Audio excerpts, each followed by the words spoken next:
तानी, छठ करे के इंतजाम करतानी। के डीजे सॉन्ग कुंदर चैनल लखीसराय नाम करतानी, छठ करे के इंतजाम करतानी।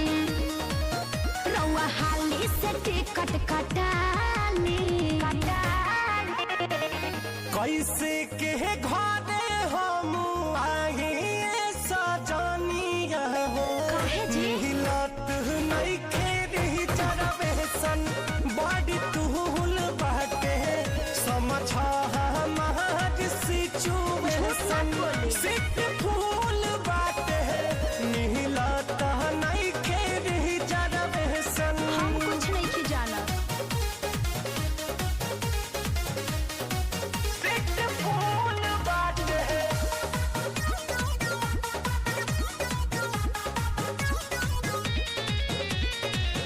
राउर दतिया जानतानी जी, नाटक पसरले रहिना। कैसे ना होई कौन फरम जी,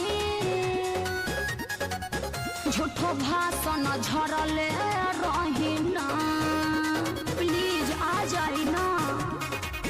जदी कहत जनरल भोगी से चली जाई, ऐसे मत करी। कहिया के हमारा दूध दाती होई जाई। कौन दोसरो पैया लगा ले, अरे कोशिश तो करी।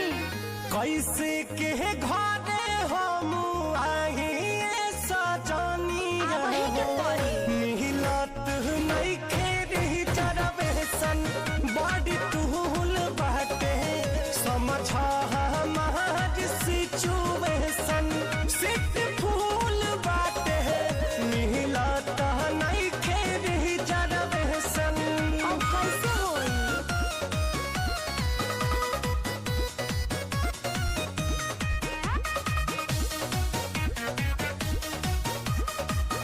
रुपया के करी जाने फेर जे, धली फलाइट रजऊ। अखिलेश्वरी तेस दू चार पैसा भले लागटाइट रजऊ। बात सब बुझाई लो, जल्दी से आ जाए। बड़ी हिम्मत जुटा के आवतानी ये धनिया है। अच्छा जी। बाकी बुझलू ना आशीष के परेशानिया है। तो कहीं हम हो सामान सब जुटाली, आवतानी नु। कहरा तहियारी हम हुआ वहतानी धनिया सही में जी। जहतानी ये आदाए स्टेशन अच्छा। माइंड कूल बाटे छठी मैया बुझली सिचुएशन नाही कूल बाटे जहतानी ये आदाए स्टेशन। अच्छा हम सब सामान जुटा लेतानी।